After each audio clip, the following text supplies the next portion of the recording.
Sí, vamos a ver el tema de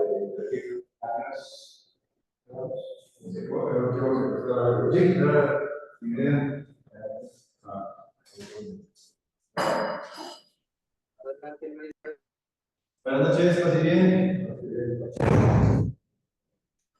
Vamos a iniciar, si les parece, la clase de introducción a las Sagradas Escrituras. Antes que nada, como siempre, vamos a iniciar con una pequeña oración, ¿sí? En nombre del Padre, del Hijo y del Espíritu Santo, Cristo envía tu Santo Espíritu sobre cada uno de nosotros para que todo lo que hagamos y digamos sea para tu gloria. Por Jesucristo nuestro Señor. Amén. Espíritu Santo, fuente de luz y trono de la sabiduría, ruega por nosotros. El Padre, del Hijo y del Espíritu Santo. Amén. Bien, la clase pasada habíamos terminado de ver algunos fragmentos. Ay, se escucha un poco con eco, no sé si tenga encendido el micrófono. Gracias. Más bien no tiene el micrófono. Gracias por la observación.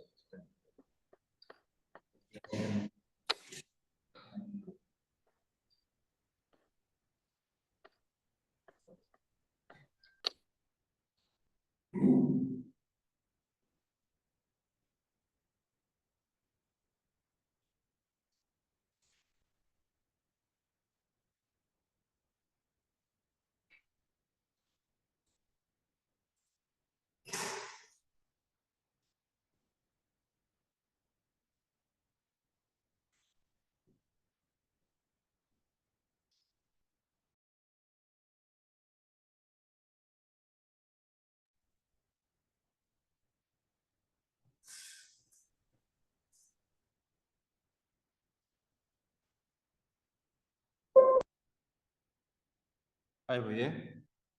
Ahí va.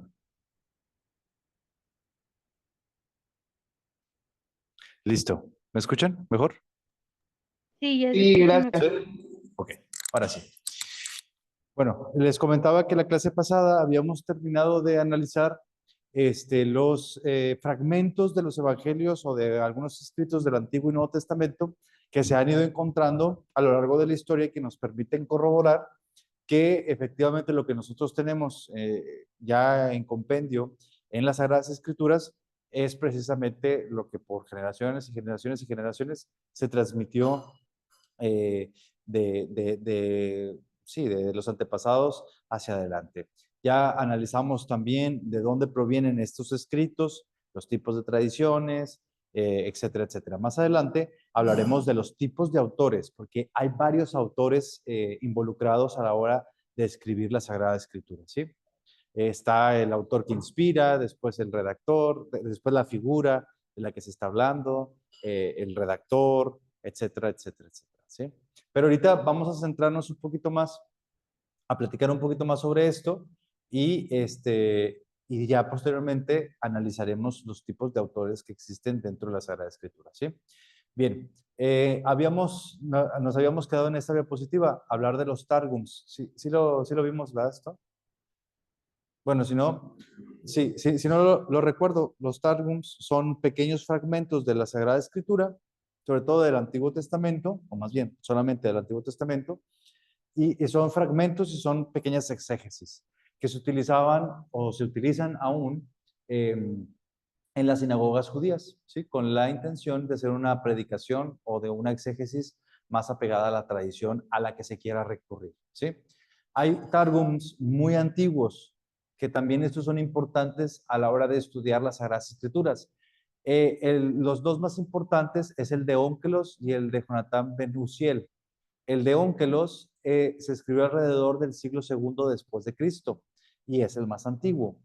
Se conserva hasta nuestros días, contiene el Pentateuco, es muy fiel a los textos originales y contiene algunas paráfrasis.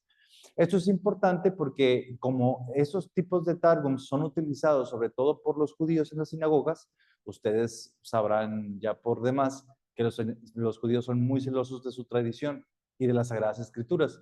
Entonces, este tipo de escritos nos permite corroborar efectivamente el tipo de traducción y que el mensaje sea más fidedigno. Y el de Jonatán ben Uziel, también del siglo II después de Cristo, contiene en arameo los libros proféticos y contiene más paráfrasis del Ónkelos, ¿sí? Bueno, repito, este tipo de herramientas, los targums, solamente son utilizados por los judíos. Nosotros no los utilizamos, sin embargo, sí es importante a la hora del estudio de las Sagradas Escrituras, ¿sí?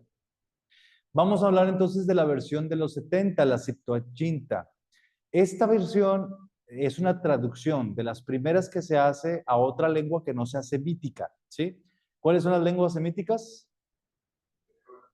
Hebreo y arameo, ¿sí? Si quisiéramos agregar otra, pues podríamos decir mesopotamio, hitita, árabe, por ejemplo, egipcio, el idioma que se hablaba en Egipto en ese entonces, etcétera. Pero los que más nos interesan son el arameo y el hebreo. Esos son idiomas semíticos. Bueno, la traducción de los 70 o la Septuaginta es la primera traducción que se hace del arameo y el hebreo al griego, una lengua que ya hemos estudiado anteriormente, no corresponde a el espacio sociocultural semítico, sino que pertenece al indoeuropeo, ¿sí? Ya habíamos hablado de las diferentes características que tenía cada región sociocultural, ¿sí? Hay una leyenda que es la que aparece aquí en la diapositiva. Dice, se trata de las versiones traducidas más antiguas del Antiguo Testamento, una traducción del hebreo al griego entre los siglos III y II antes de Cristo. Como pueden ver, 3 siglos antes de la venida de Jesús ya existía esta traducción al griego. Los evangelistas la van a utilizar, los padres de la iglesia la van a utilizar. San Jerónimo, por ejemplo, la va a utilizar para hacer la traducción al latín. Pablo la utiliza, Juan, todo el Antiguo Testamento, el Nuevo Testamento, perdón, está impregnado de esta traducción de la Septuaginta, ¿eh? Entonces sí es muy importante tanto para los judíos como para nosotros. Según la tradición, fue una petición del rey egipto Ptolomeo Filadelfo, ¿sí? Para conservarla en su biblioteca de Alejandría. La tradición dice que este rey junta a ancianos provenientes de las 12 tribus de Israel, ¿sí? Les entrega las Sagradas Escrituras en arameo y en hebreo y les da la encomienda de traducirlas al griego para enriquecer esta famosa biblioteca, esta legendaria biblioteca que había en Alejandría. Bien, los sabios se retiran a sus habitaciones, traducen toda la Sagrada Escritura y cuando regresan a ver sus resultados se dan cuenta de que todos habían traducido exactamente lo mismo, ¿sí? Entonces lo ven como algo milagroso y que es querido por Dios. Sin embargo, ya los estudios y demás sueltan otras hipótesis un poquito más, a lo mejor más convincentes, ¿sí? Dice la carta Aristea, narra este acontecimiento donde los sabios de Israel, conducidos a Egipto, realizan dicha traducción. Algunos exégetas actuales sostienen que más que la petición del rey, se trata de una petición de los judíos que se encontraban en la diáspora. Habíamos comentado anteriormente que ya incluso antes de la venida de Jesucristo, hay comunidades judías muy importantes, sobre todo en las ciudades más grandes, en Alejandría, en Roma, en Antioquía, en Atenas, en Éfeso, en Tesalónica. Hay ya comunidades, Corintio, por ejemplo, hay comunidades bastante importantes ya de judíos. Entonces, estos judíos que están fuera de la realidad de Palestina, pues lógicamente se les empieza a olvidar su idioma nativo. ¿Qué pasa, por ejemplo, cuando un familiar de nosotros se va a Estados Unidos y se va 2 meses y regresa y se le empieza a olvidar el español, ¿no? O dice, ay, ya no me acuerdo cómo se dice tal palabra, ¿no? Y tú dices, ay, por favor, si te fuiste 2 meses, ¿no?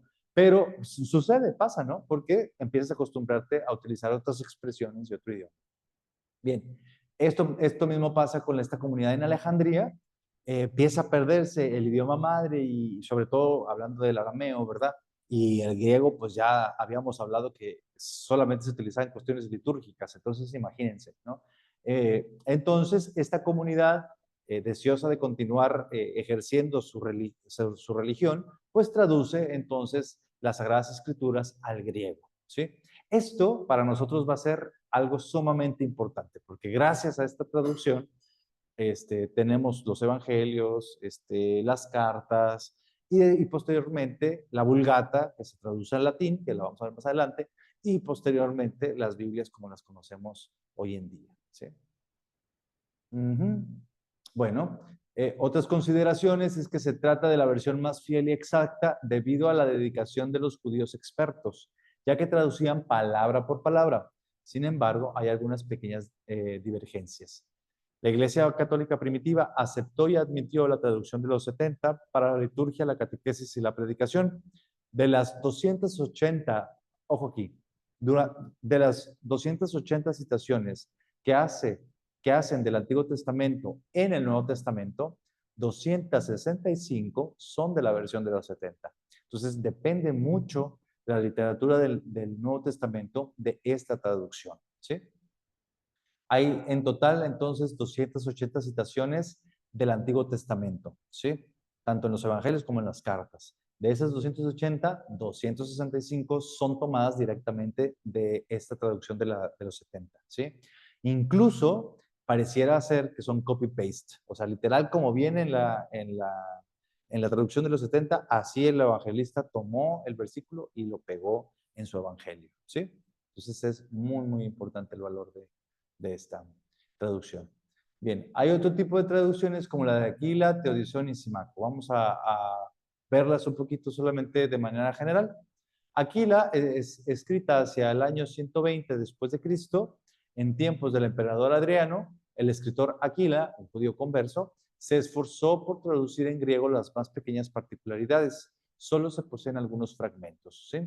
Estas traducciones no fueron tan relevantes como las de los 70, pero hace algún esfuerzo por poner un poquito más de énfasis, sobre todo en los detalles. Teodicón, en el siglo II después de Cristo, un proselito judío se valió para su versión en la traducción de Aquila y el texto hebreo. Y por último, Simaco vivió en tiempos del emperador Séptimo Severo. Más que una traducción, se trata de una paráfrasis, ¿sí? Son los primeros intentos de traducción de la Sagrada Escritura a otros idiomas, ¿sí? Sobre todo el griego en este caso. Las versiones siríacas. El sirio es una derivación del arameo y de la iglesia primitiva. Hubo muchos cristianos que hablaban este idioma hacia el siglo II. Se comenzó a traducir en este idioma también, ¿sí? La iglesia siríaca comprende lo que hoy son los estados del Líbano y Siria, ¿sí? Pegaditos a Turquía. Ellos hablan otro tipo de idioma, ellos son provenientes del pueblo hitita y demás. Tienen otro idioma que también es parte de la cultura semítica, pero es otro idioma diferente al arameo, parecido pero diferente. De hecho, ¿han ustedes escuchado sobre esta comunidad siria católica muy famosa? ¿Cómo se llama? Ay, se me fue el nombre. Ahorita me acuerdo. Hay comunidades todavía en Siria, en Líbano y demás, que celebran su Eucaristía en arameo o en este tipo de lenguas siriacas, ¿sí? Entonces, son muy antiguas esas comunidades y todavía se conservan hasta nuestros días. Lamentablemente, por la guerra en Siria y todo esto, se han tenido que desplazar, pero hay todavía algunas células de esas iglesias primitivas antiquísimas, ¿no? Por su importancia y por su antigüedad, entonces, empiezan a traducir también la Sagrada Escritura a estas lenguas, ¿no? Bien, el peshito es otro tipo de herramienta parecida al targo. Aparecen a partir del siglo II después de Cristo y es una traducción que se hizo directamente del hebreo, ¿sí? Por ejemplo, se utilizan peshitos o peshitas en diferentes partes del Evangelio cuando se traduce directamente del hebreo al griego, sin pasar por el arameo, ¿sí? Por ejemplo, cuando Jesús dice Talita cum, ¿no? O Eli, Eli, Shema Sabachthani, ¿no? Es ese hebreo puro, pero inmediatamente el evangelista lo va a traducir, ¿sí? Bien. Después vendrán las versiones latinas, que son más posteriores, por supuesto, y que toman como base en su mayoría, la traducción de los 70, ¿sí? La predicación del Evangelio llegó a comunidades donde el idioma era el latín, por ejemplo, África del Norte e Italia, ¿sí? Esta región, les he estado comentando que el griego es el idioma más utilizado para el comercio y esto es así. Pero a medida que te alejas un poquito de la Elia, de Grecia y de toda esta parte del medio de Asia Menor y Medio Oriente, pues el griego empieza a utilizarse menos. El idioma utilizado entonces por la autoridad va a ser siempre el latín, ¿verdad? Entonces, cuando el cristianismo alcanza regiones más lejanas, como la África del Norte, lo que es conocido antiguamente como el Mato Grosso, o Italia, o incluso lo que hoy se conoce como España, ¿no? El griego pues no llega a lugares tan lejanos. Lo que se utiliza es el latín. Entonces, pues, surge la necesidad de empezar a traducir los textos griegos al latín, ¿sí? Itala es el grupo de versiones de origen latina, sin embargo, San Agustín la menciona como una sola obra. A los restos de la Biblia latina anteriores, al siglo IV después de Cristo, se le llama Vetus Latina, ¿sí? Nosotros vamos a tener la versión oficial, por así decirlo, con San Jerónimo en la Vulgata, ¿sí? Que es la traducción de todo el Antiguo Testamento y de todo el Nuevo Testamento al latín, ¿sí? Antes ya existían unos esfuerzos, como les comentaba, por traducir del griego, del arameo, del hebreo, directamente al latín. Estos pequeños esfuerzos, que no son más que capítulos o algunos libros de la Sagrada Escritura, se conocen como Vetus Latina, ¿sí? Pequeños fragmentos, a lo mejor un libro, a lo mejor una carta, ¿sí? Pero no toda la obra completa, ¿sí? Entonces aquí vemos, nos introducimos a la Vulgata, ¿sí? Es la traducción de San Jerónimo, denominada la lengua griega, dominaba, perdón, la lengua griega, además de aprender el hebreo y el arameo para estudiar los textos en su idioma original. El proceso lo llevó 20 años, del 383 después de Cristo al 405 después de Cristo, ¿sí? Entonces es un periodo bastante largo. San Jerónimo traduce en su totalidad la Sagrada Escritura al latín y después esta versión va a ser la tomada por oficial para la liturgia, para la predicación, para la catequesis, para la enseñanza, etcétera, etcétera, ¿sí? Cabe destacar que la Vulgata en nuestros días pues va a tener que, va a pasar por una serie de correcciones y demás conforme van avanzando también los estudios, y pues se va a ir puliendo a lo largo de la historia de la iglesia, ¿sí? Es una de las más notables traducciones de la Sagrada Escritura en la lengua latina. Tardó mucho en ser aceptada, fue hasta el siglo VI que la aceptación comienza, y para el siglo VII ya se utiliza para la iglesia de habla latina, ¿sí? Precisamente porque, bueno, no es tan fácil la divulgación y mucho menos la copia, ¿verdad? Recuerden que antes se hacía pues todo a mano, entonces está canijo. Fray, yo tengo una duda. Adelante. Espero que es, a ver, hacerla correcta. Ujú, Fuera, fuera del contenido de los libros, ujú. ¿se puede decir que la Biblia, a como la conocemos hoy, con versículos, con capítulos, es, pues no un invento, pero sí un arreglo de los católicos? ¿Podría decirse así? A ver, otra vez, perdón. O sea, fuera del contenido, yo sé que el contenido o sea, es inspirado por Dios y todo, eso sí lo entiendo, Ujú. pero el libro, a lo que conocemos como Biblia, el libro, o sea, los libros, los capítulos, los versículos, se puede decir que es como pues no bueno, sí un invento o una forma de administrar católica. Ok, sí. Ya entendí tu pregunta. La forma en la que nosotros, sí, porque como me destanteaste. La forma en la que nosotros vemos la Sagrada Escritura, dividida por capítulos, versículos y demás, sí es una propuesta de parte de los cristianos. De hecho, los judíos utilizan más bien rollos, ¿verdad? Rollos que se van, es un libro tras otro, tras otro, tras otro, tras otro. Y ya habíamos la cuestión también, por ejemplo, de los títulos, ¿verdad? Mientras que los judíos utilizan la primera palabra de un libro para ponerle el título. Nosotros, como indoeuropeos y demás, o sea, esta visión más sintetizadora, utiliza una idea principal para encerrar todo el contenido del libro, ¿sí? Entonces, sí, estas son algunas diferencias con respecto a la administración, como tú lo dices, de la Sagrada Escritura, ¿sí? Que se va Es que desarrollando a través de los siglos. Dime. mi duda es porque ya ve que, bueno, yo entiendo que hay algunas versiones que, digamos, no se aceptaron ya después por algún error o algo. Por ejemplo, la de los Testigos de Jehová, que ellos dicen que, pues, obviamente su Biblia es la correcta. Ujú. Pero bueno, en mi ignorancia, no sé, yo digo que si nosotros la inventamos de alguna manera, por así decirlo, pues no va a estar incorrecto nuestro, pues, hecho, ¿no? No sé. Sí. Bueno, mira, lo que pasa es que nosotros los católicos, ¿cómo te explico? No inventamos nada, ¿sí? De hecho, eso es lo que hemos estado estudiando, ¿verdad? Cómo la Sagrada Escritura se va compilando poco a poco a través de los siglos, ¿no? Incluso lo vimos empezamos a estudiar desde los tipos de escritura, ¿no?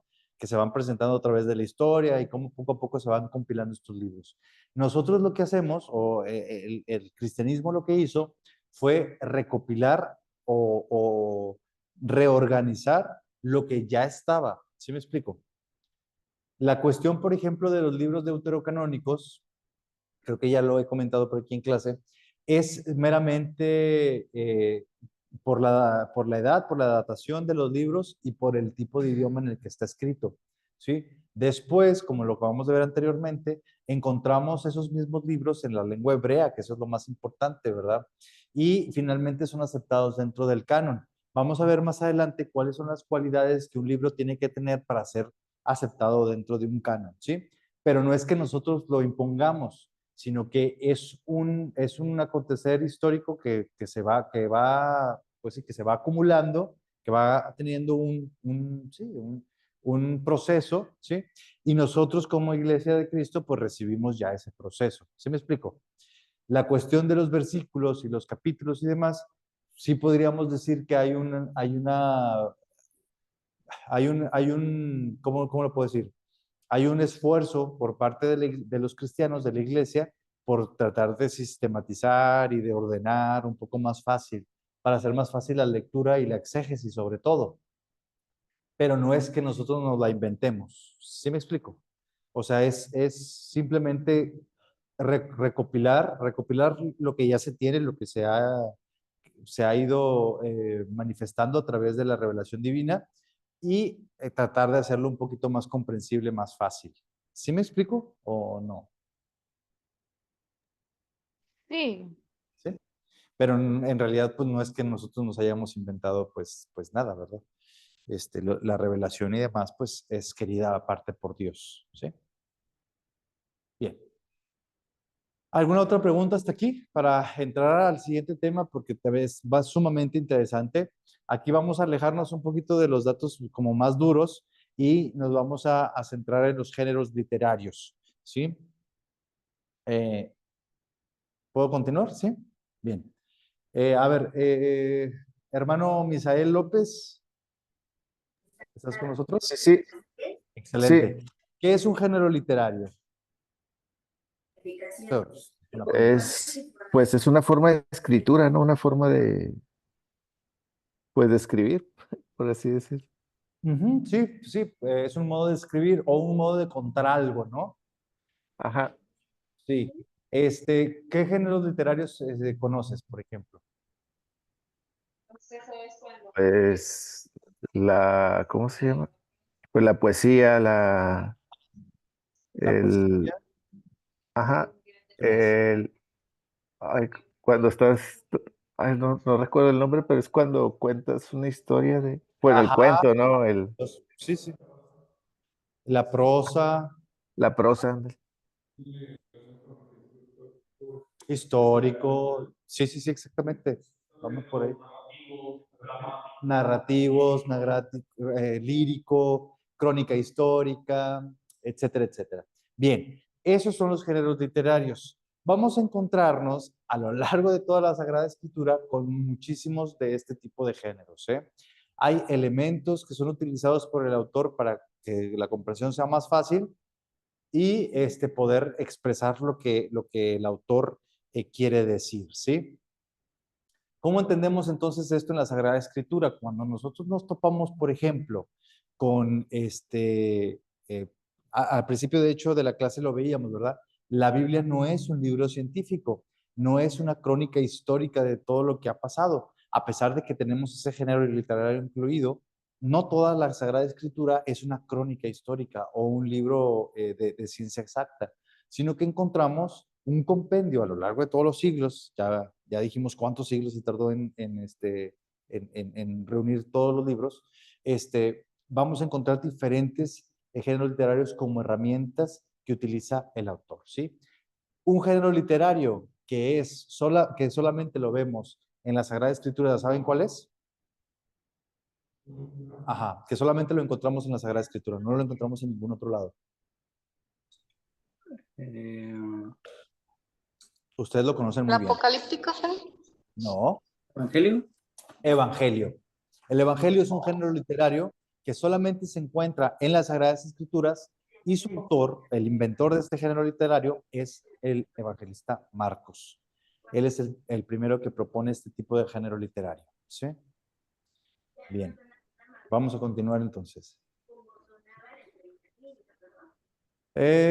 Bueno, son las formas y modos de hablar y de escribir, lo que ahorita nos comentaba nuestro hermano Misael, de que se sirven los hombres de una determinada época y de un determinado país para expresar sus pensamientos y la manera en que el escritor emplea el lenguaje, ¿sí?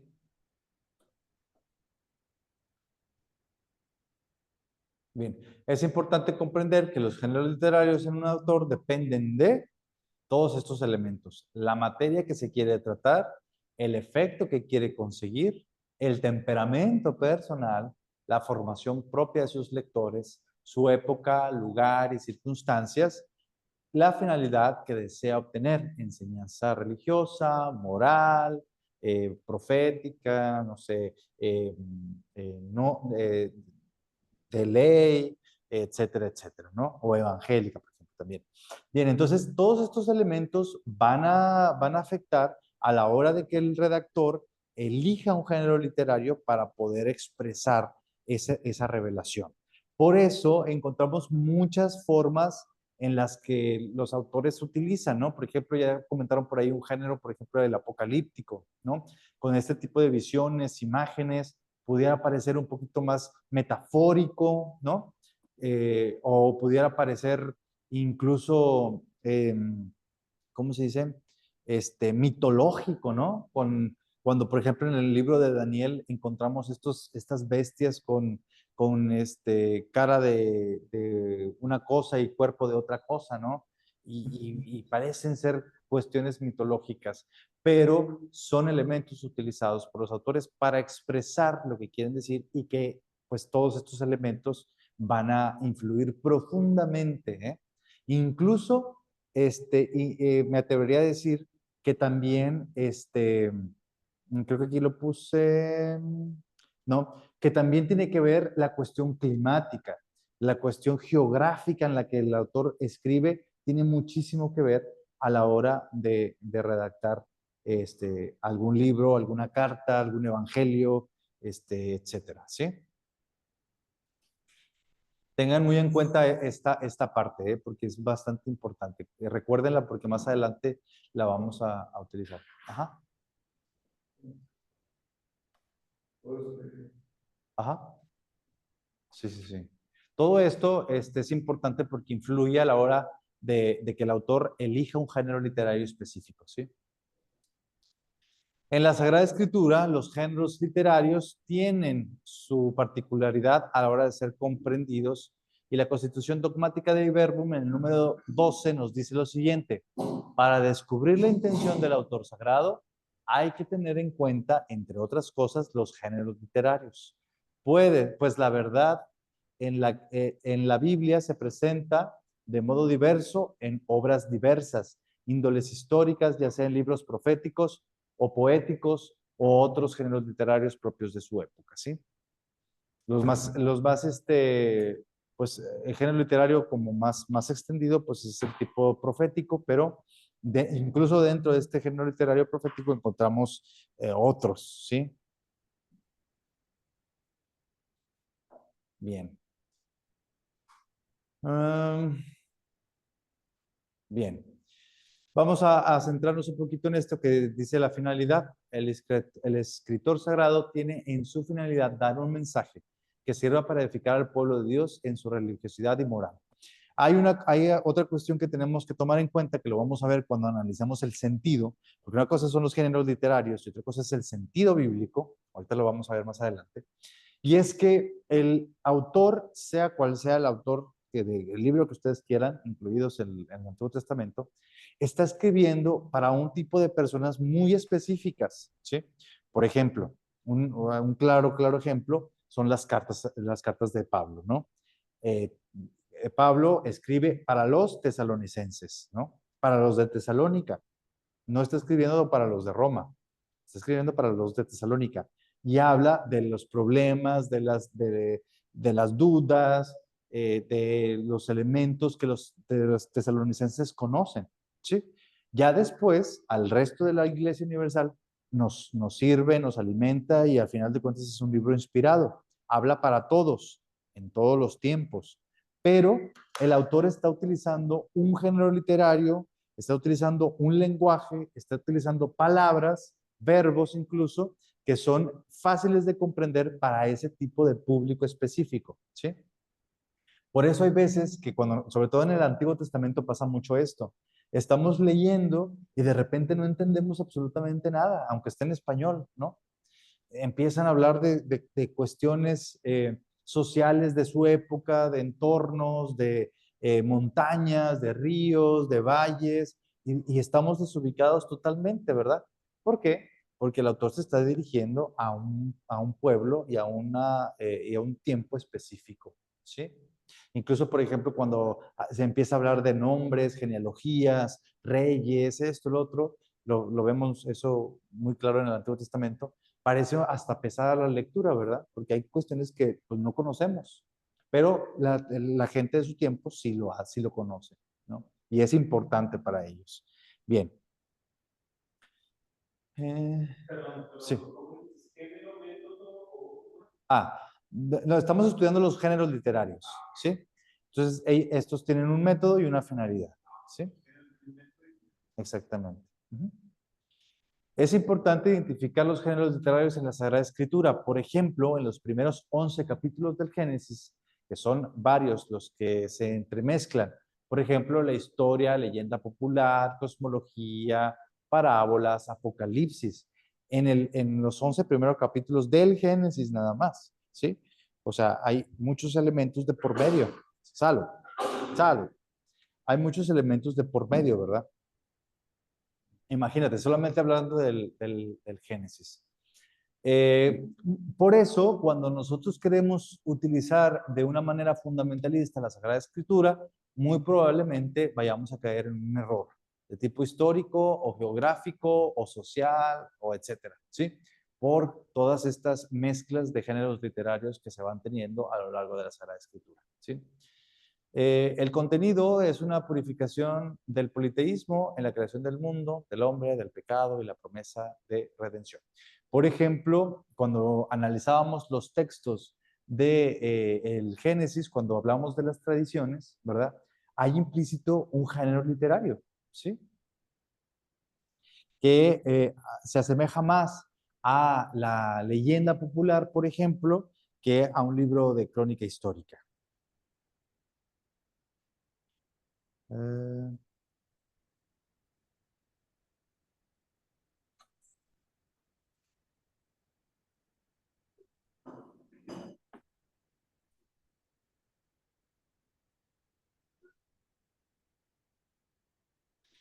Ok, bien, perdón. Vamos a continuar. Bien. De la creación del mundo, del hombre, del pecado, de la promesa de la redención. Al final de cuentas, ya habíamos hablado de cuál es el mensaje implícito en todo esto, ¿sí? Vamos a... Antes de continuar con lo que sigue, no hay que olvidar esto, ¿sí? La Biblia consigna una revelación. Es, por tanto, un libro religioso y teológico. Dios, con la Biblia, no pretende enseñarnos matemáticas, astronomía, medicina o cosas semejantes, sino la ciencia de la salvación, o como enseña San Agustín de Hipona, la Biblia no nos habla de cómo está el cielo, sino cómo vamos al cielo, ¿sí? Ujú. Yo he visto, por ejemplo, el caballero de Colón, Ujú, ujú, y apoyo en América, por el del Estado. Y a veces creo que, por ejemplo, hay géneros. No entiendo muy bien lo protestantes, que son los pentecostés, y luego evangélicos y todo eso. ujú. Y hay unos que son evangélicos. Y están los luteranos, están, la verdad, no conozco mucho de eso. Y que los evangélicos se basan solamente en lo que dice la Biblia. Digo, por eso que estás diciendo, porque yo he visto cosas que dicen que Dios nos va a hablar y lo interpretan como mágico y de repente. Sí, claro. O sea, digo, es como dices tú, que revela algo, pero no sé si estoy mal, porque yo digo que no es mágico, simplemente es que te está diciendo o si se puede interpretar, a ver, Dios me está hablando, voy a ver, esto es lo que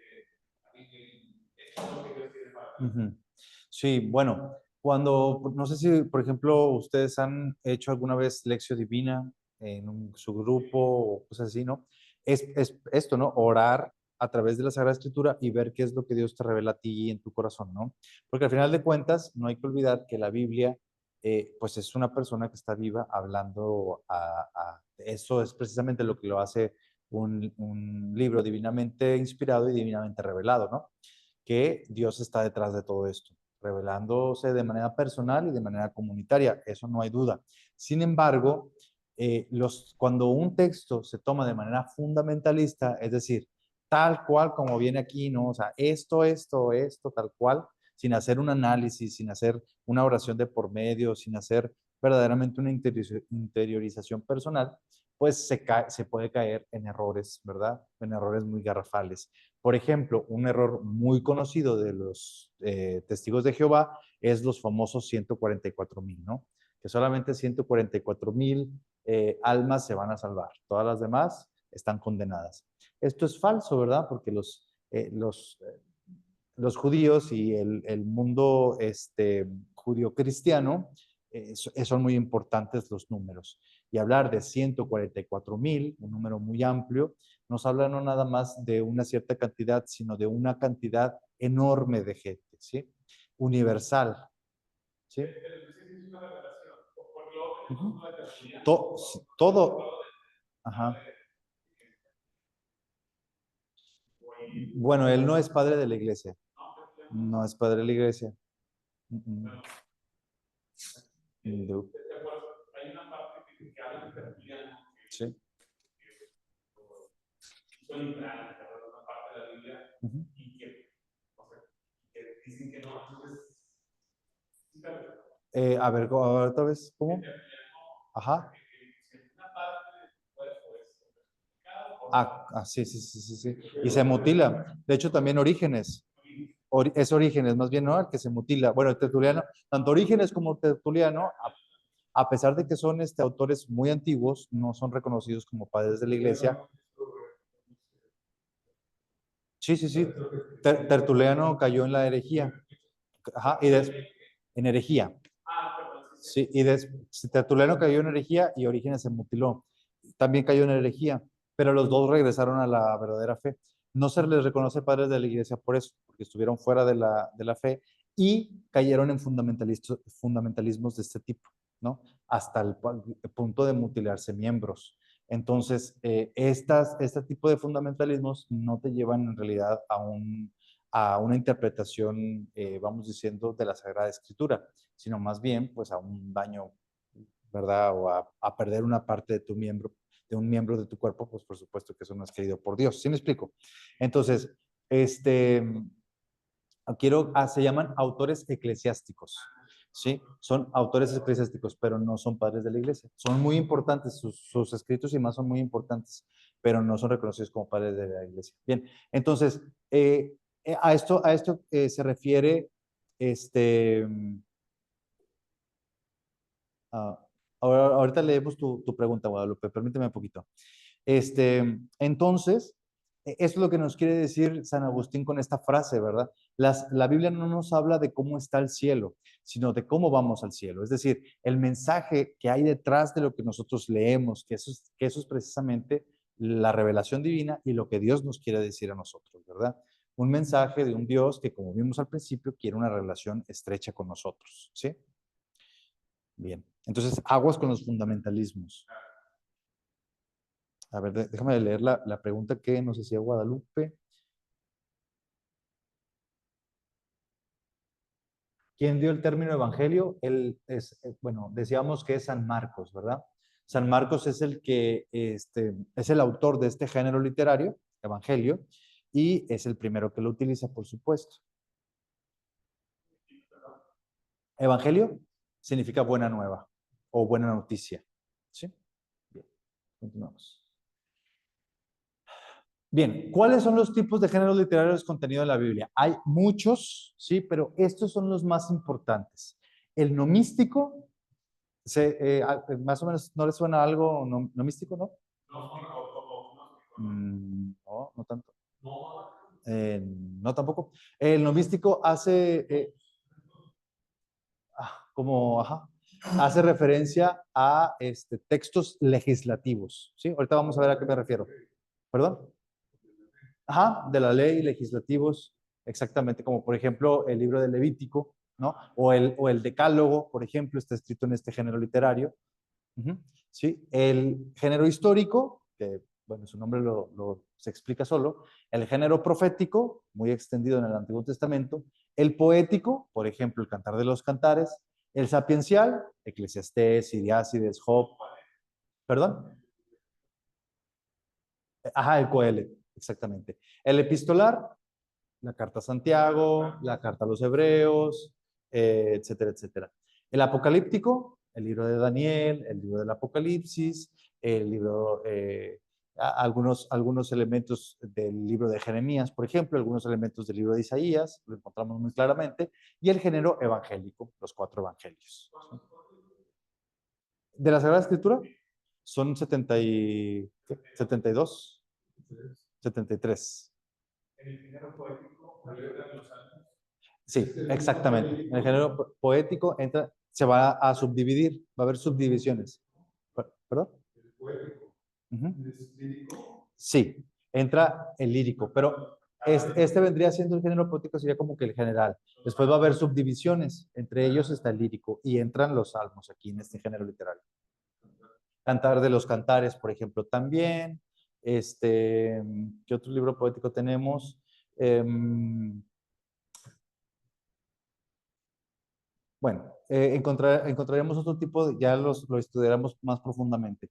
El sapiencial, pues también ya lo conocemos, Job, Iriácides, Coelet, Eclesiastés, etc. Proverbios, exactamente. El epistolar, todo lo que tenga que ver con... hay una diferencia entre cartas y epístolas, ¿sí? Una cosa son las cartas y otra cosa son las epístolas. Las cartas van dirigidas a una persona en específico o a algunas personas en específico, ¿sí? Como por ejemplo la carta a los tesalonicenses, inicia la carta refiriéndose a una comunidad y a una serie de personas dentro de esa comunidad, ¿sí? Las epístolas van a parecer dirigidas a alguna comunidad, pero van de manera más universal y no cuentan con la estructura gramatical de una carta, ¿sí? Una carta, por ejemplo, inicia con un saludo, después se tiene un cuerpo, después se tiene una despedida, ¿no? Y un destinatario, ¿sí? La epístola no siempre cuenta con eso. Sí empieza normalmente con un tipo de saludo, por ejemplo, la carta de Santiago, en el versículo 1, en el capítulo 1, en el versículo 1, comienza así la epístola, si no me equivoco. Si gusta hacer el favor de buscarla. Santiago 1.1. Inicia, Es Santiago, siervo del Señor y del Señor Jesucristo, a las 12 tribus de la dispersión, ¿sí? Santiago se dirige a las 12 tribus en la dispersión. Este tipo de elementos nos hacen ver que no es una carta, aunque el título sea Carta de Santiago, ¿sí? Porque la epístola se dirige a una región o a unas personas que no son delimitadas. Entonces, se da por hecho que se refieren a, a la Iglesia Universal, ¿sí? Como por ejemplo en la Carta de Santiago. Vamos a leer este ejemplo. Permítame. Santiago, siervo de Dios y del Señor Jesucristo, saluda a las 12 tribus de la dispersión. Ahí está, ¿sí? No se dirige a una comunidad en específico, no se dirige a una iglesia en específico o a una persona en específico. Se dirige a la comunidad en general. Las 12 tribus de la dispersión. Este hasta es un término medio escatológico, ¿verdad? Esa es una epístola. Acabamos de ver, celebrar San Judas. Hay una carta de San Judas. ¿Esa es epístola también? Epístola de Judas. Esa es una epístola. Ajá. Aunque el título diga carta, ¿verdad? Dice carta por la cuestión histórica y demás, pero es más bien una epístola. La carta a los hebreos, por ejemplo, que es la carta que es el escrito en griego más bellamente redactado, es una epístola, no es una carta, ¿sí? Y así, vamos a ir viendo conforme. Ajá, exactamente. Ah, perfecto. Vamos a irlas analizando más profundamente a continuación, ¿sí? Bueno, vamos a empezar con el género nomístico, ¿sí? Viene de nomos, como bien lo decía Esteban. ¿Qué significa ley? Es la parte legislativa, puramente. Éxodo, por ejemplo, 20, en Éxodo 20 tenemos el decálogo, ¿sí? Levítico 17:13. En todo el Pentateuco encontramos este tipo de género literario y encontramos este tipo de género cuando se manifiesta la forma en que ha de vivirse el pueblo, ¿sí? De cómo tiene que vivir el pueblo. Por ejemplo, un texto nomístico, un género literario nomístico es el discurso el sermón de la montaña, ¿sí? Bienaventurados los pobres porque ellos serán consolados, ¿no? Nos empieza a hablar Jesús de un comportamiento moral, ¿sí? De cómo tiene que ser. La carta a Santiago, por ejemplo, también está escrito en algunas partes, no toda la carta, pero sí algunas partes, en este tipo de género, ¿verdad? Cuando nos habla, por ejemplo, de la fe y las obras, ¿sí? Empieza a darnos consideraciones morales, emplea este tipo de género literario, ¿sí? Bien, pasemos ahora con el género histórico. En este género histórico vamos a empezar a ver algunos desgloses, ¿sí? La historia bíblica no narra los hechos históricos. Ojo aquí, el hecho de que sea un género literario histórico no se refiere exactamente a que sea una crónica, ¿sí? No lo narra tal como sucedieron, sino dentro de la narración deja entrever la participación de Dios dentro de cada acontecimiento, ¿sí? Lo que nos importa en un género literario de tipo histórico es cómo Dios actúa en un acontecimiento histórico, ¿sí? Como por ejemplo el asedio de Jerusalén por parte del Imperio Babilónico, ¿no? ¿Se acuerdan? Recordarán ustedes de esta profecía de Isaías, ¿no? Que va con el rey y le dice, pídele a Dios una prueba de que Él está contigo. Y el rey dice, no, yo no quiero tentar a Dios. E Isaías dice, bueno, esa es la prueba que Dios te manda. He aquí que concebirá una joven a un niño que pondrá por nombre Manuel, ¿no? Está narrando un hecho histórico. Efectivamente, el Imperio Babilónico asedió la ciudad de Jerusalén. Pero en este contexto del asedio de Jerusalén que pasó, tal cual lo narra el libro, encontramos el acontecimiento de la intervención divina, ¿sí? Dios que hace esta profecía y que habla con el rey y saca de todo esto una enseñanza sobre todo moral y espiritual, ¿sí? Bien, vamos a terminar de analizar este género. La historia épica, ¿sí? Las tradiciones de guerras patrióticas o religiosas. El ejemplo más fidedigno de esta es, para mi gusto, Judith, ¿sí? Judith es la superheroína, ¿no? Del Antiguo Testamento.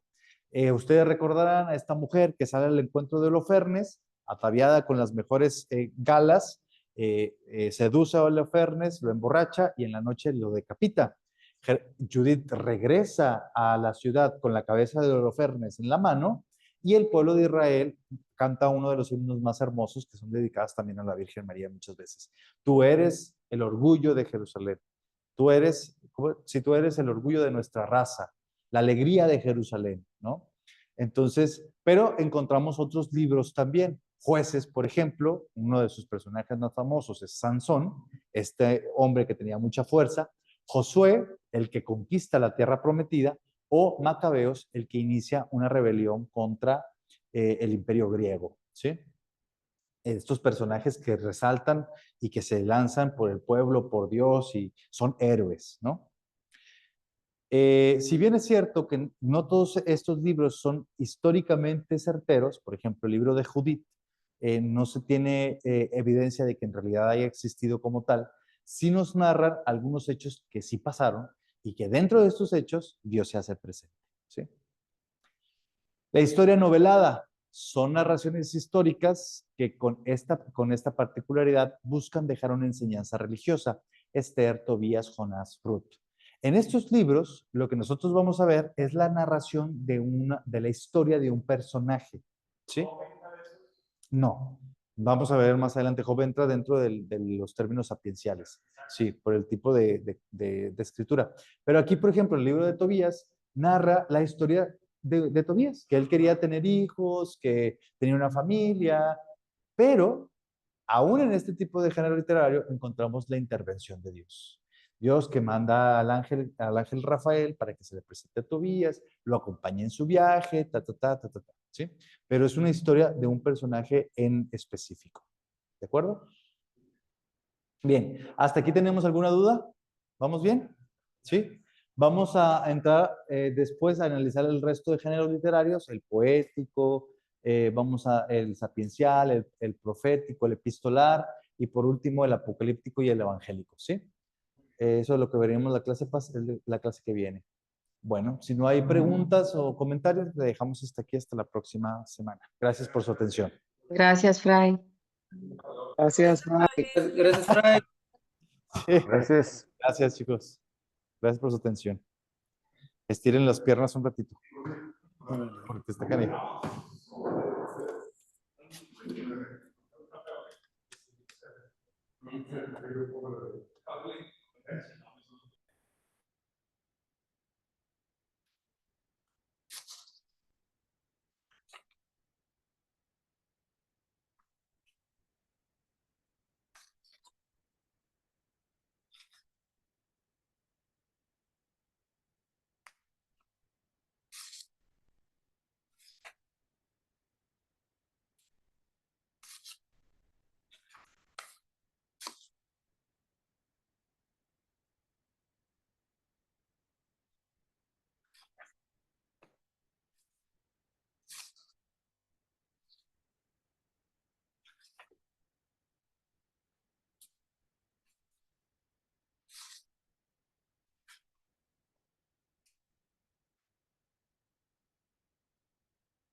Paz y bien, buenas noches a todos los que están en línea, los hermanos que están aquí.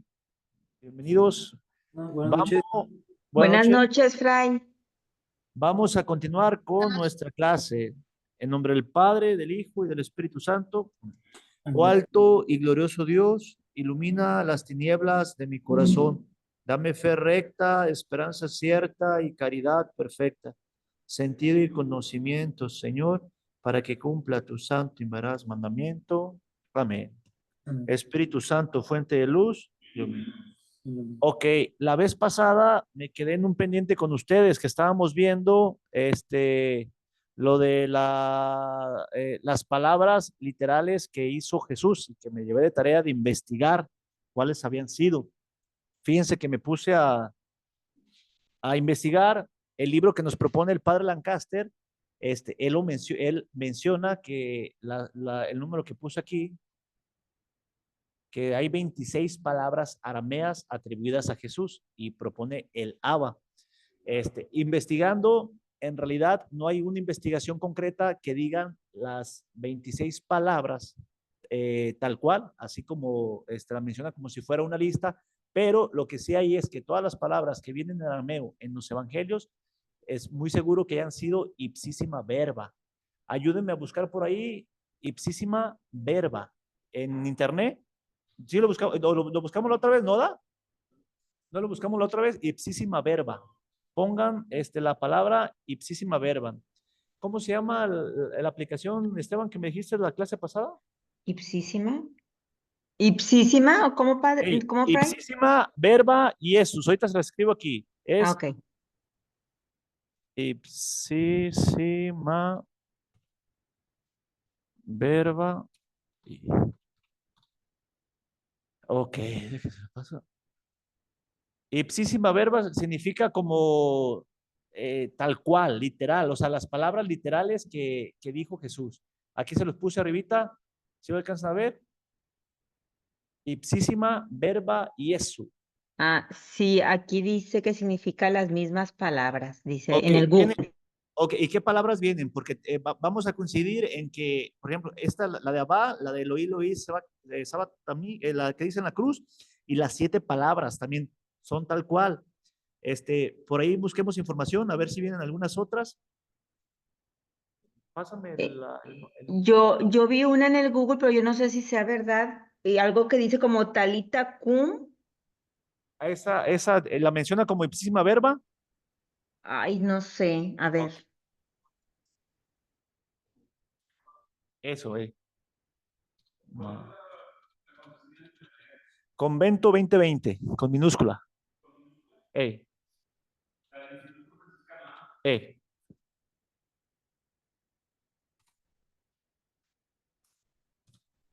¿Alguien encontró ya algo? Vamos a llegar a la conclusión de que hay muy poca, como poca información, porque es, digamos, es un estudio que es muy difícil de comprobar, porque recordemos que el evangelio fue transmitido primero oralmente.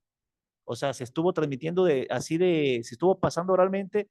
No es que los escritores sagrados hayan estado ahí frente a Jesús y escribiendo en ese momento, sino que conforme se iban pasando la predicación, se las iban transmitiendo, después ya se pusieron por escrito. Iban ahí por ahí textos entre las iglesias compartiéndose textos, pero ya lo que hace el escritor sagrado es une algunos textos o escribe ya tal cual todo lo que él escuchó, como es el caso de Mateo.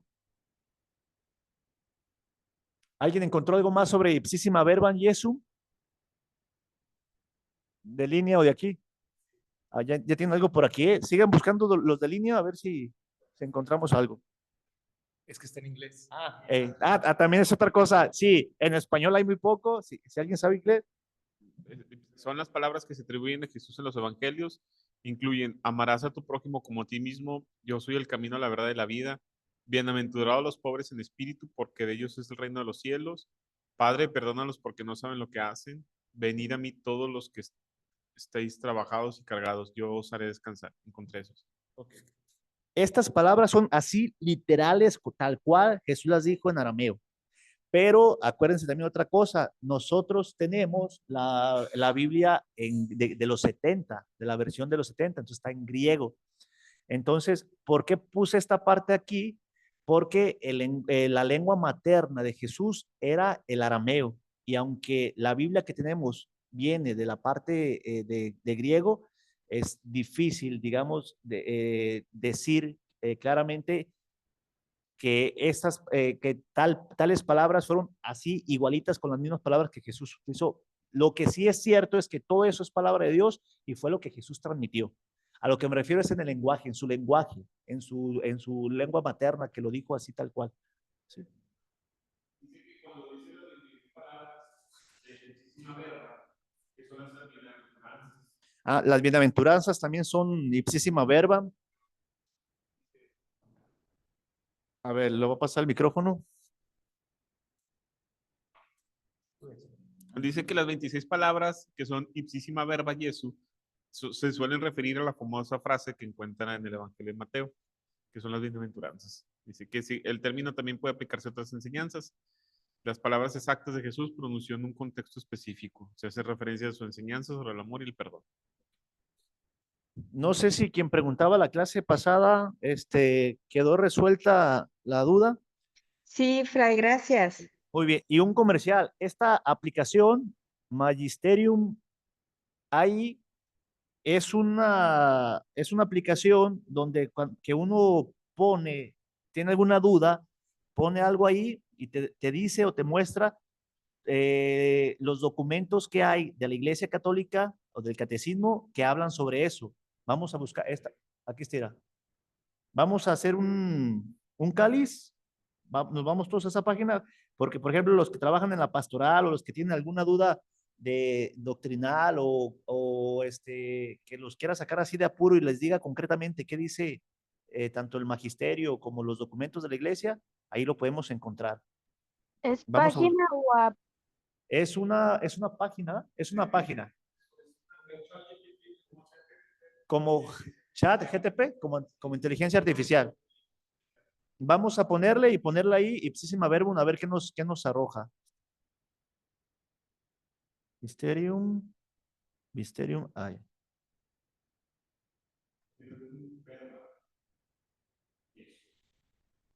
Donde dice introduzca su pregunta, ahí ya podemos poner la palabra ipsísima verba. ¿Está en inglés? ¿Alguien aparece en español? La otra vez me salió en español. A mí me aparece en español. A ver, lea lo que dice en español, hermana, por favor. Pero que voy a preguntar es que... Ipsísima verba. A ver, esta un palabra. segundo. Sí, ahí voy.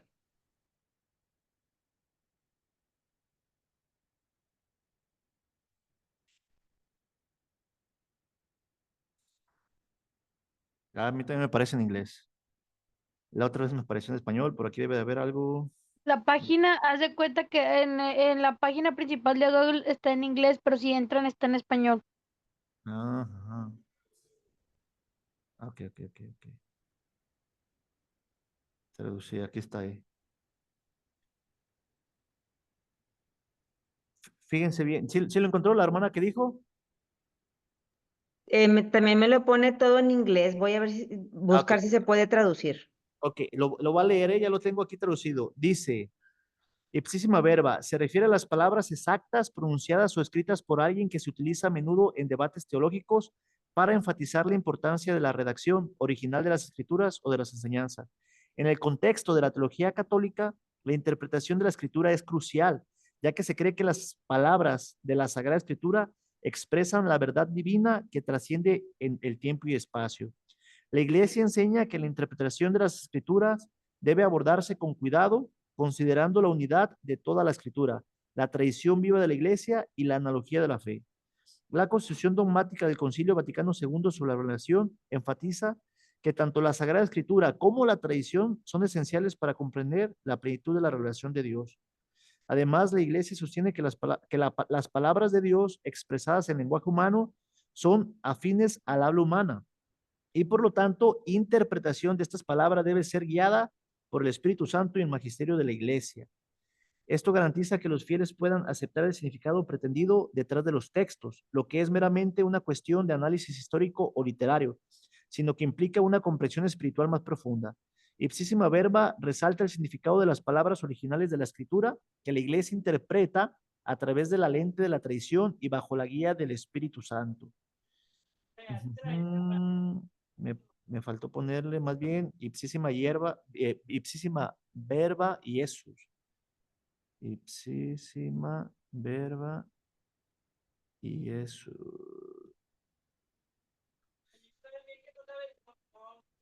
A ver si aparece algo. Si alguien encontró algo.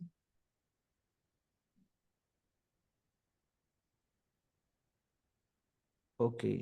Las mismas palabras de Jesús se refiere a las palabras y enseñanzas que fueron dichas directamente por Jesús. En el contexto de la doctrina católica, estas palabras tienen mayor autoridad y son el fundamento de la fe y el comportamiento cristiano. El Papa Benedicto, en la palabra del Señor, subraya la importancia de la palabra de Dios en la vida y misión de la Iglesia, afirmando que toda espiritualidad cristiana auténtica y viva se funda en la palabra del amor. Si se fijan, no da así como una lista, pero sí se refiere a las palabras que dijo tal cual. El Evangelio de Jesucristo es el camino seguro para encontrar la persona de Jesús a través de la Escritura. Bueno, lo que quiero ya entender ya para cerrar este momento es que lo que está escrito en el Evangelio es palabra de Dios y lo que dice ahí es lo que dijo Jesús, pero fue también como lo asimilaron los apóstoles, los discípulos de los apóstoles, la primera comunidad cristiana y quien empezó, el escritor sagrado, quien redactó los textos de los evangelios. ¿Hay algún comentario, alguna duda para ya poder continuar? ¿No? Ok. Entonces, la lengua materna de Jesús era el arameo, pero también existía el griego en el contexto en el que vivió, se desenvolvió Jesús. A partir del impulso helenizador de Alejandro Magno, el griego fue convirtiéndose cada vez más en la lengua de la administración y comercio. Jesús habló arameo y se usó el griego fue en el aspecto de la administración y comercio. Dice, este historiador dice que si bien no desplazó al arameo, sí se convirtió en buena parte en la lengua empleada por los miembros de la corte herodiana, las clases dirigentes y los encargados de la administración. Sin embargo, parece dudoso que la población en general la utilizara para comunicarse.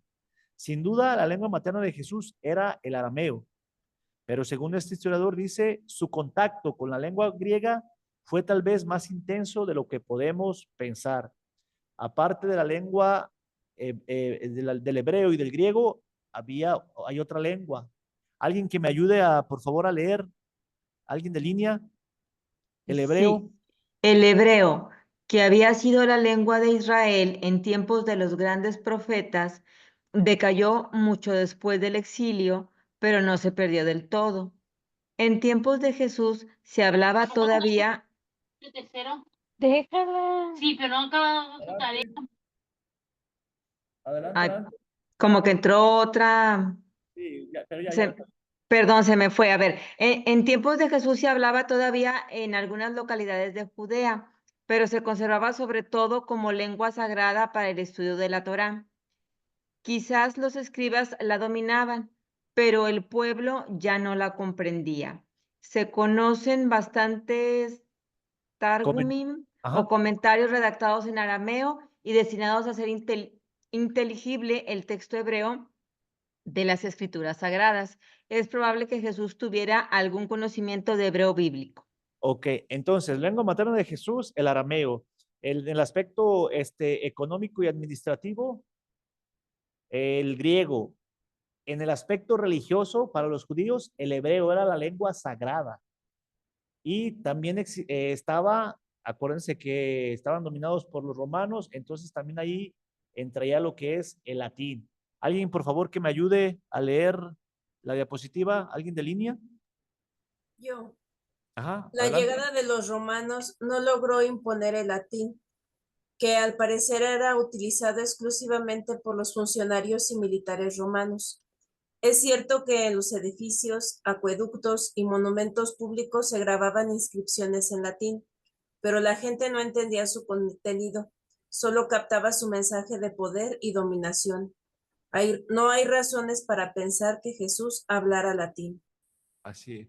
Entonces, el latín era más como para aspectos políticos. Ok. En resumen, en una comarca tan compleja lingüísticamente, Jesús fue un Galileo de ambiente rural que enseñaba a las gentes en su lengua materna, el arameo. Conocía probablemente el hebreo bíblico, tanto como para entender y citar las escrituras. Quizás se defendía algo en griego y desconocía el latín. Vamos a leer la cita de Juan 19:20. Alguien que la tenga, por favor. Juan 19:20.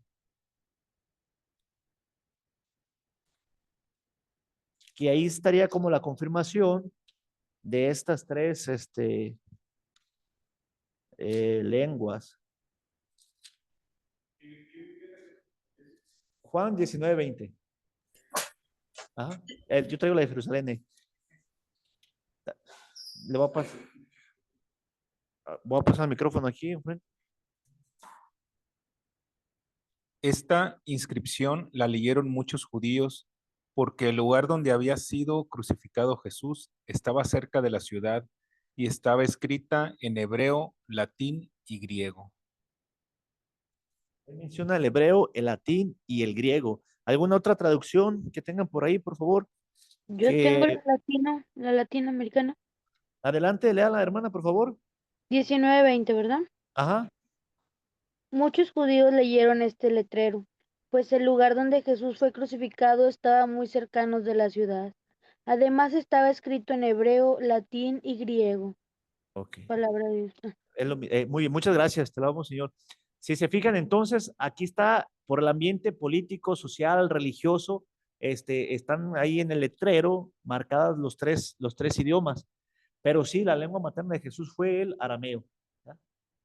Lo podemos identificar muy fácil. El hebreo es en el aspecto religioso, el griego en el aspecto comercial y administrativo, y el latín en el aspecto político. El arameo es la lengua materna de Jesús. Dice que el letrero estaba en esos tres idiomas, no era arameo. Es que unas traducciones dice que en arameo, pero la mía dice hebreo. ¿En alguna de ustedes dice la traducción arameo? Yo pensé que era arameo, hebreo y griego, pero dice que es hebreo, latín y griego. Sí, la de la Biblia de Jerusalén dice hebreo, latín y griego. Por ahí no sé si otra Biblia diga arameo. Por eso aquí lo puse en paréntesis.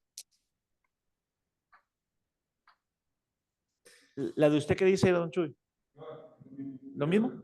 Hebreo, latín, ok. Eso es lo que dice la Biblia. Ok, ¿qué profesión tenía Jesús? Él era un artesano. Ahorita lo catalogamos como si fuera un carpintero, pero el artesano implicaba no solamente la carpintería. Ahorita vamos a ver. ¿Alguien de línea, por favor, que me ayude a leer? ¿Fue un artesano? Fue un artesano como lo había sido su padre. El término griego tecton, que hemos traducido por carpintero, significa más bien constructor. La palabra designa a alguien que trabaja con diversos materiales, como la piedra, la madera e incluso el hierro. Su trabajo no correspondía al del carpintero de nuestros días. Entonces, Jesús era un carpintero, pero era un carpintero más amplio, o sea, era un constructor. Nosotros lo trajimos al carpintero, pero implicaba también el trabajo no solamente con la madera, sino con la piedra y con el hierro. ¿Sí? Pero sí la figura que tenemos y la tradición, como lo he ido transmitiendo, es el carpintero, Jesús el carpintero. Y la misma religiosidad popular, ¿no? Los cantos, que por ahí algunos mencionan, pues, que Jesús era carpintero.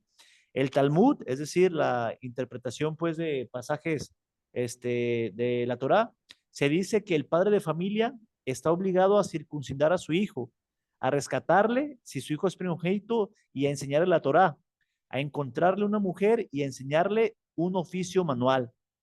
Entonces, José le hereda el oficio a Jesús. Según los rabinos, el padre tenía la obligación de enseñar un oficio a su hijo. Quien no enseña un oficio a su hijo, decían, le está enseñando a robar. Solo algunos, como Pablo, que tenía recursos económicos suficientes, iba a la escuela de algún rabino para el estudio de la Torá, pero hasta donde sabemos, no es el caso de Jesús. Jesús creció ahí con su mamá, con la Virgen María, con San José, y aprendió el oficio de ellos. Esto es muy... Mándeme. En algún retiro o algo así me comentaron que las profesiones, por así decirlo, se heredaban. Así es, el padre estaba como comprometido a enseñarle al hijo su profesión. Sí, sí, sí. Y fíjense, volviendo al Evangelio de San Mateo, déjenme buscar la cita. La mayoría de los que eran escritores así como que la Biblia pues seguían escribiendo, o los que estudiaban seguían ese mismo camino. Sí, ando buscando la cita donde dice, donde concreta que Jesús vivió con sus padres sometidos a él y crecía en gracia y sabiduría delante de Dios y delante de los hombres. Tiene que estar hasta el principio.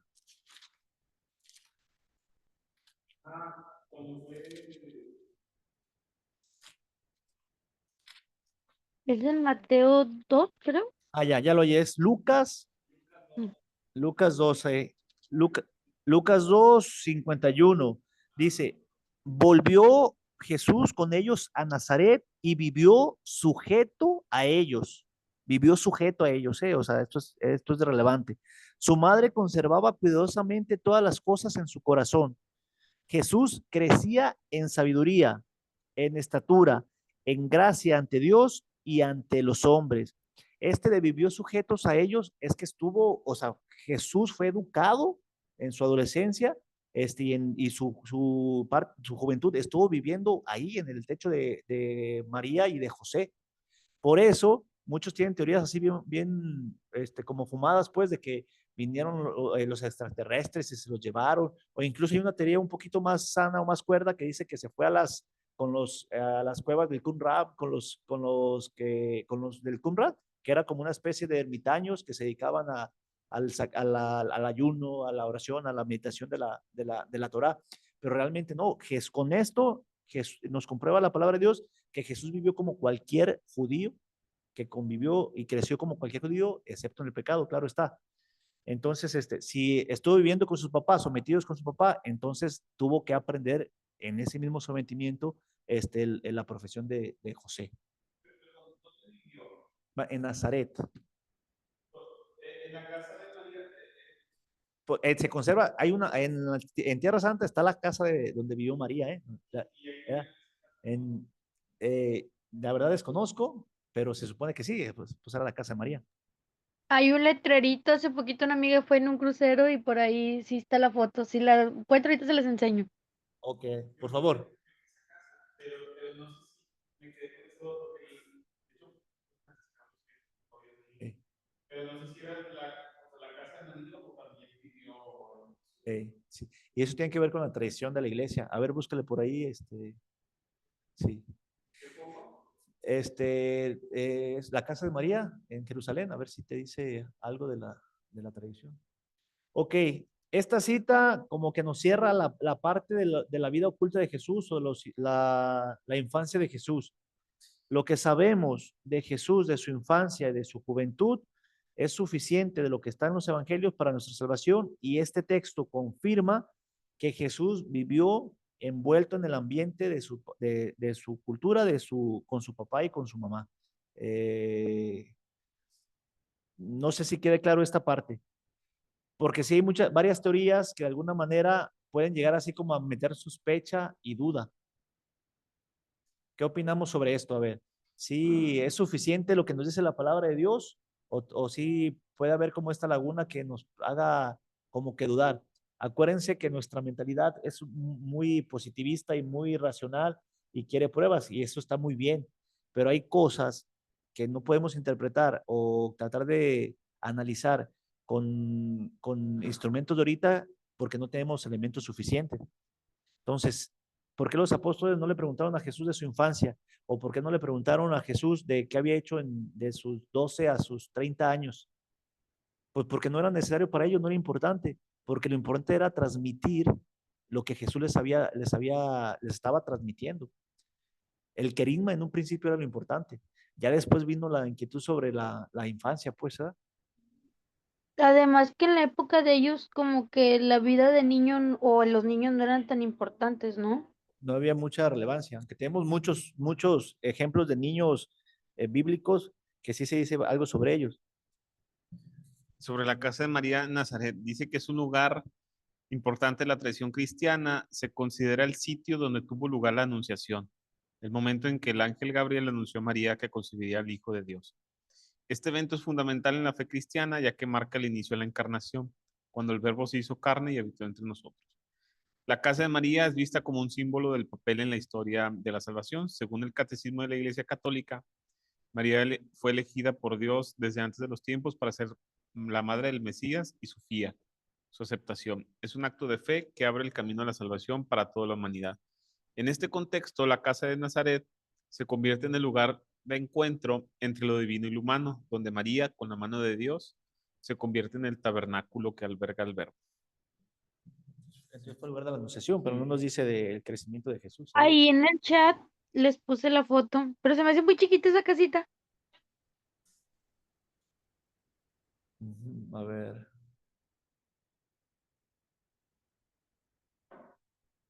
La tienen como, bueno, bueno, yo veo que es como un tipo museo. Ella subió las fotos así, Sí, está muy chiquita. pero sí se me hace muy chiquita. Yo había visto otra, había visto una de piedra, y No sé el ángulo, no sé. sí, había visto yo una de piedra diferente, ya lo que ves propiamente en Jerusalén, pero que si la tienes después me la mandas y la pasamos. Ok. Vamos a ver el bautismo de Jesús, que a partir después de la predicación de Juan el Bautista y el bautismo de Jesús, ya empieza ahora sí la vida pública de Jesús. ¿No le puedes poner pausa? Pasarlo y a ver si se ve. A ver, le van a poner un videito por ahí, nomás para que quede. A ver, álzalo más. Ahí, aléjalo un poquito más el video. Aléjalo un poquito más. Esa sería la casa de María. Ahí.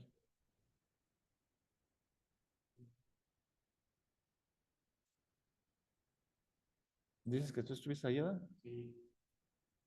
Ahí está, este es el altar. Y según la tradición, aquí hay un pasillito. Ajá. ¿Sí se ve? Sí. Que por aquí bajaban y aquí era como que la principal. Y obviamente está hacia abajo, ¿verdad? Porque como todos los tiempos. Está como hacia abajo la casa, porque como ha pasado mucho el tiempo, pues la tierra va haciendo que crezca más la ciudad de Nazaret. Entonces está custodiada por los franciscanos, de hecho. Y esa es la casa. ¿Le hicieron iglesia o porque está un altar? Sí, es una basílica, dice. La basílica de la Anunciación. Ok, la infancia de Jesús, ya lo que sabemos por los evangelios, ya lo hemos revisado. Ahora ya vamos a empezar ya casi con la vida pública de Jesús. El parteaguas es San Juan el Bautista, con su predicación de preparen los caminos, enderecen los senderos. Entonces viene el bautismo de Jesús. Puse aquí de manera sinóptica el texto evangélico de Mateo, Marcos y Lucas para leerlo. Vamos dándole una leída y vamos descubriendo similitudes y diferencias. Nos damos un minutito para leer y descubrimos similitudes y diferencias. Si alguien ya encuentra alguna, la va diciendo. En qué se parecen y en qué son diferentes. Recordemos que los evangelios es un solo evangelio en 4 formas.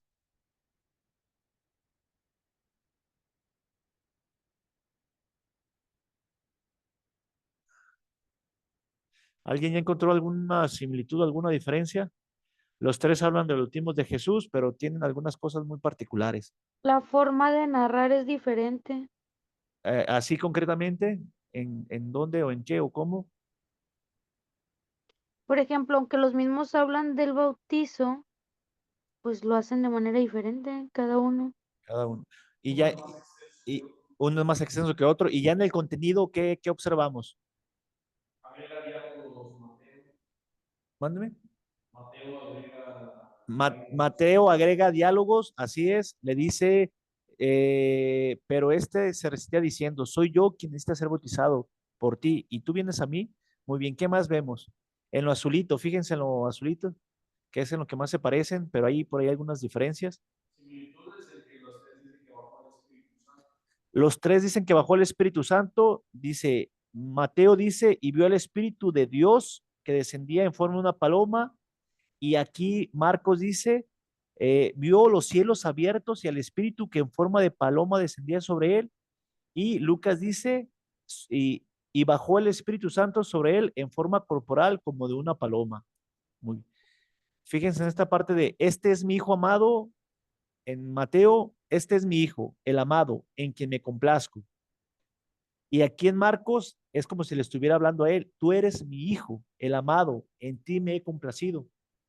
Igual en Lucas, tú eres mi hijo, el amado, en ti me he complacido. ¿Sí? El motivo de arranque de la predicación de Jesús, que es a partir de este momento, junto con las tentaciones, es esta parte de que Jesús es el hijo amado. Es decir, aquí está presentando su primogenitura, su misión como hijo. El Padre envía a su Hijo para la redención del mundo. Es lo que pudiéramos como resaltar en el bautismo de Jesús. Dios confirma que Él es su Hijo. Lo que ya se había confirmado en el templo, cuando no se hizo el rescate, lo que ya había confirmado el Simeón ahí en el templo, que será luz para nombrar a las naciones, aquí Dios mismo lo confirma. Este es mi Hijo en quien me he complacido, en quien tengo mi complacencia. Es decir, el que es y el que va a ser mi voluntad, el amado a mis ojos. Es que, bueno, Ajá, tienen eso en común porque Mateo y Lucas se basaron en Marcos, ¿no? así es. Sí, Mateo y Lucas toman lo que es el esquema de Marcos. Así, sí. Si se fijan, también podemos descubrir lo que habíamos hablado hace rato, que cada uno con su propia manera y con sus propias palabras dicen lo mismo, pero con diferentes palabras o diferente lenguaje. Lucas es el Evangelio de la Misericordia y va dirigido como que universal. Así es. Y Mateo Y va dirigido ¿a quién? a los judíos, A los no, a judíos. los gentiles, ¿no? Mayoritariamente judíos, sí. Marcos a los gentiles. Ajá. Ok. Ok.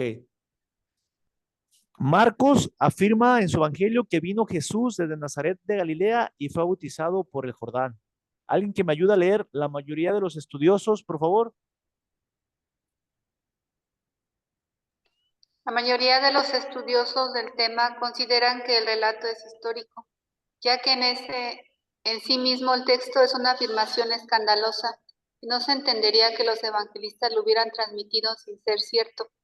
El gran motivo de escándalo es que Juan realizaba un bautismo para el perdón de los pecados. ¿Se podía aplicar ese bautismo a Jesús? Para la primitiva comunidad parece incontestable que se entendía el bautismo de Juan como rito de perdón de los pecados y no simplemente de pureza ritual.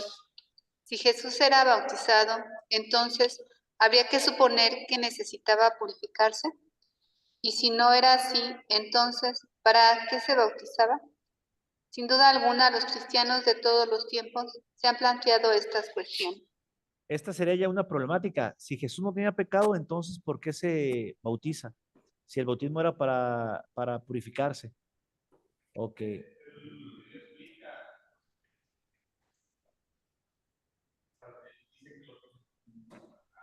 Que se tienen que hacer así las cosas. Le dice, y tú vienes a mí, Jesús le respondió, déjame ahora, así es como debemos cumplir en nosotros toda justicia. Ahorita vamos a ver desde la historia crítica cómo se resuelve esto. ¿Me ayudan, por favor, de línea? Mateo explica. Mateo explica a su comunidad que entre el Bautista y Jesús no había una relación de competencia, sino que ambos miran más allá de un simple rito y buscan obedecer la voluntad de Dios. Ambos buscan cumplir con esa justicia más grande que viene de lo alto. Adelante. Jesús se hace bautizar por Juan porque se siente plenamente parte de un pueblo visitado por la misericordia de Dios y quiere cooperar con ella. En el Israel antiguo, la confesión de los pecados no consistía, como hoy en día, en recitar una lista de faltas personales, sino que era una forma de sentirse miembro de un pueblo que busca la presencia de Yahvé, pues padece una situación de opresión y que se da cuenta que son ellos mismos, por sus infidelidades, los autores de esa opresión. Es Dios mismo quien revela la identidad escondida de Jesús, es su Hijo muy amado. Así. Entonces, el bautismo en Jesús era una forma de sentirse o de involucrarse como miembro del pueblo que busca la presencia de Dios. Si se fijan, Jesús no tenía pecado, pero se hace bautizar. Esta es una de las razones. Y la otra razón es esta misma de que ahí mismo por el bautismo, Dios confirma que él, que no tiene pecado, es el Hijo amado. No se bautiza por el perdón de los pecados, sino se bautiza por esta solidaridad con nosotros, con nuestra humanidad. Y aquí entraría también el tema de la encarnación. Jesús se hace con nosotros, participa también del bautismo como solidaridad con nosotros, y en esa solidaridad Dios le confirma, tú eres muy hijo muy amado. Es decir, por medio de la solidaridad y por medio de su mismo cuerpo, trasciende en él todos los cuerpos o todas las vidas de toda la humanidad. No sé si quede así entendido. Jesús nos une a él en el bautismo para decirnos lo que le dijo Dios. O sea, en Jesús todos somos amados. Somos hijos en el Hijo. Por eso él también se hace bautizar. Por esta, como dice lo que estamos leyendo, por esta solidaridad. Entre ahí todo el tema de la encarnación que ya hemos revisado. Ok, el último tema, antes de pasar lo que es ya la vida pública de Jesús o a su ministerio, es el desierto y las tentaciones. Este texto es muy conocido, se dice mucho en tiempo de Cuaresma. Vamos a leerlo. Vamos a leer el de Lucas. Alguien que lo tenga es Lucas 4, 1 en adelante. Lucas 4, 1 en adelante. Si alguien lo tiene, me ayuda a leerlo, por favor. Dice, Adelante. Jesús volvió de las orillas del Jordán lleno del Espíritu Santo y se dejó guiar por el Espíritu a través del desierto, donde fue tentado por el demonio durante 40 días. En todo ese tiempo no comió nada y al final sintió hambre. Entonces el diablo le dijo, si eres hijo de Dios, manda a esta piedra que se convierta en pan. Jesús le contestó, dice la Escritura, el hombre no vive solamente de pan. Lo llevó después el diablo a un lugar más alto, le mostró un instante todas las naciones del mundo y le dijo, te daré poder sobre estos pueblos y sus riquezas serán tuyas porque me las han entregado a mí y yo las doy a quien yo quiera. Si te arrodillas y me adoras, todo será tuyo.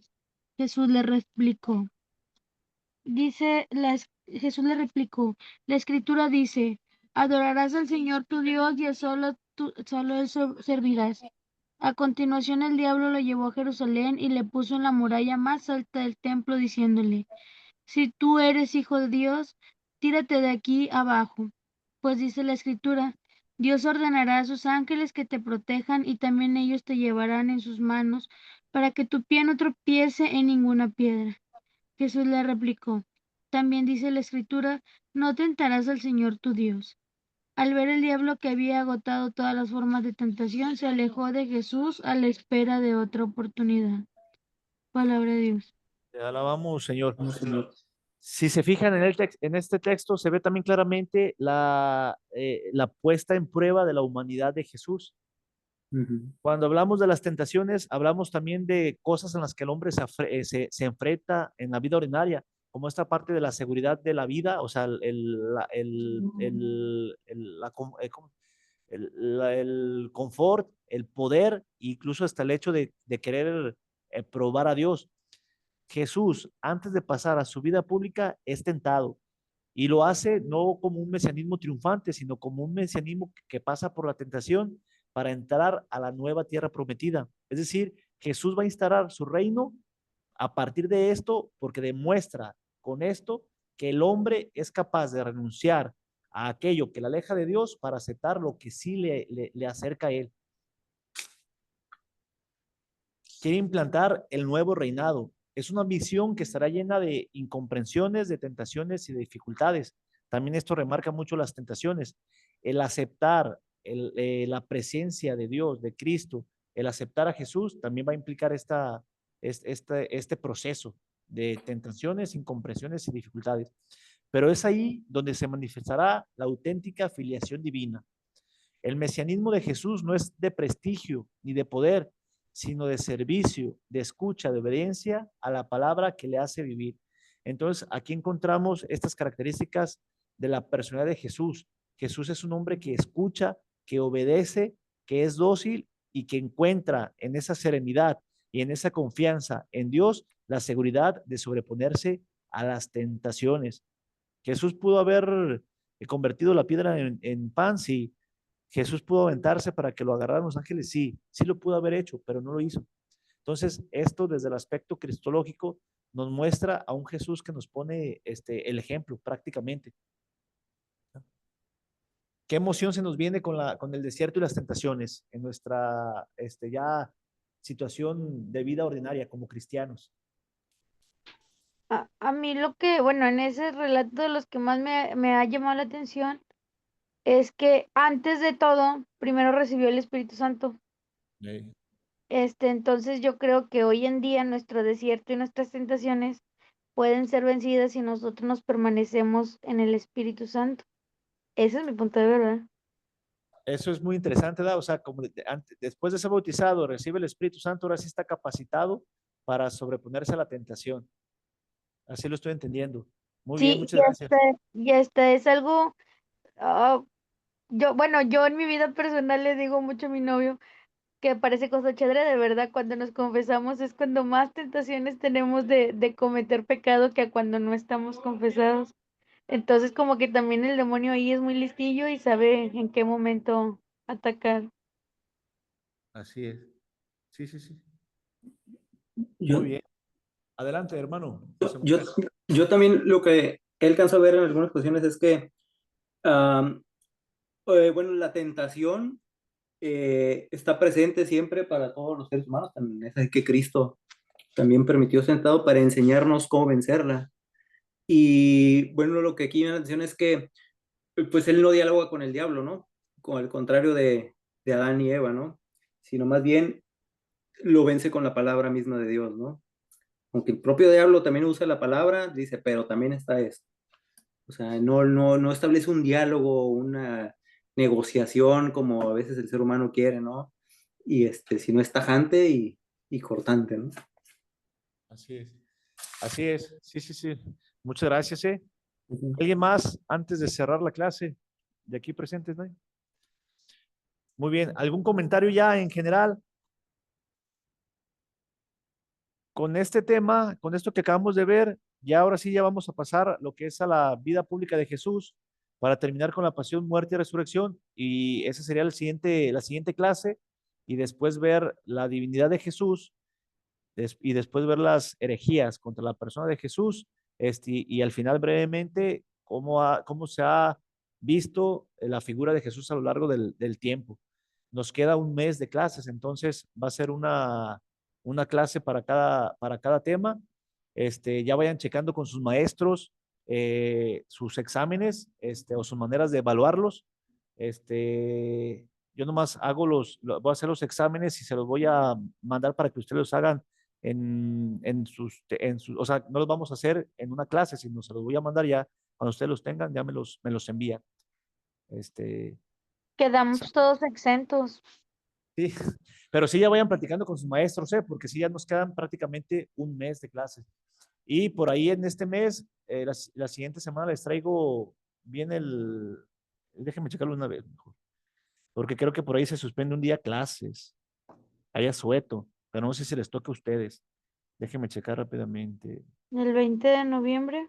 ¿Qué es? ¿Es lunes? Mira. Es miércoles. Es miércoles. Ah, nosotros nos salvamos, bendito sea Dios. Los del miércoles, del curso del miércoles, sí. Déjenme checar horario, calendario, aquí está. Pero no se va a recorrer al lunes, se va a quedar en miércoles.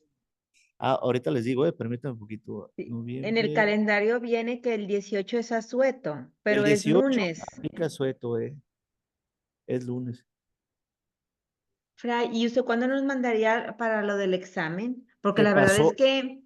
es que yo sí veo que sí es bastante información, bueno, al menos para mí. Sí, conmigo va a ser sencillo. Yo les voy a poner, va a ser de opciones. Y va a ser cosas que no van a ser cosas difíciles que hemos visto. O sea, va a ser cosas más digeribles y básicas. O sea, ustedes van a ver y van a tener ahí las opciones. No van a ser preguntas abiertas, por lo menos conmigo.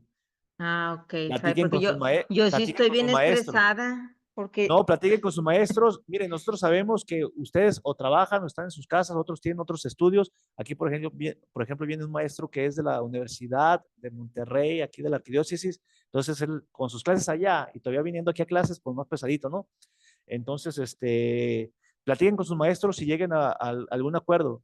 El examen que yo les voy a hacer va a ser sencillo, de opciones, ¿verdad? Ok. Muy bien. Si no hay ningún comentario, según el programa, el 18 es asueto y sí es lunes. Entonces va a ser una semana menos. Va a compartir las diapositivas. Déjate las paso una vez, antes de cerrar. Gracias. Pero, por ejemplo, nosotros que somos martes y jueves no afecta el asueto, ¿no? Ah, sí. Dime, ay, Fray, estás bien, estás Eje. ¿en dónde Híjole, no estás? tenemos descanso. Sí, ustedes no tienen descanso, qué bueno, me da gusto porque no es una clase más para nosotros, pues que nos vamos a adelantar. Ahí voy. En noviembre el calendario dice el día 26 y 28 exámenes. Ah, son esas fechas, pero ya, o sea, ese es el último día para que sea el examen. Ajá, porque es martes y jueves de nosotros. Así es. Yo se los voy a dar antes, para que lo hagan ustedes en sus casas y ya me lo envíen. Fray, pero lo más antes posible porque yo en esas fechas tengo mucho trabajo por fin de mes y es mi Sí, posada el 28. la siguiente semana ya la siguiente semana se los traigo en más, para que veas. Dame una semana más. Pero tipo, podemos contestar así con con las diapositivas y todo, o pues así en el momento.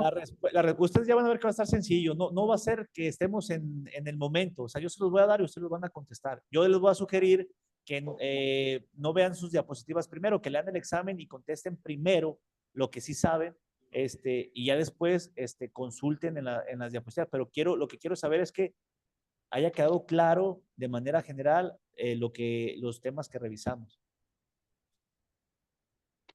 ¿Sale? Ah, ok, Ok. sí, eso sí.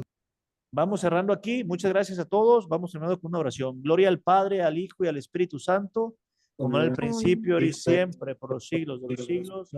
Amén. San Francisco y Santa Clara de Asís, rueguen por Rueguen por nosotros. nosotros. Nos vemos y que sigan teniendo buena semana. Pase bien a todos. Bye, Buenas noches, Hasta luego, hermanas. Hasta luego, José. Hasta luego, Jessica, Gracias. Rafael, Adán, Ale. Hasta luego, madre Noemí. Patricia, hasta Gracias, luego. igualmente, buenas noches.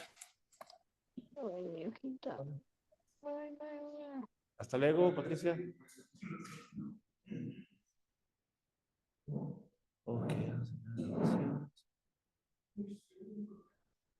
¿Se ha visto el video de lo que piensa cuando dice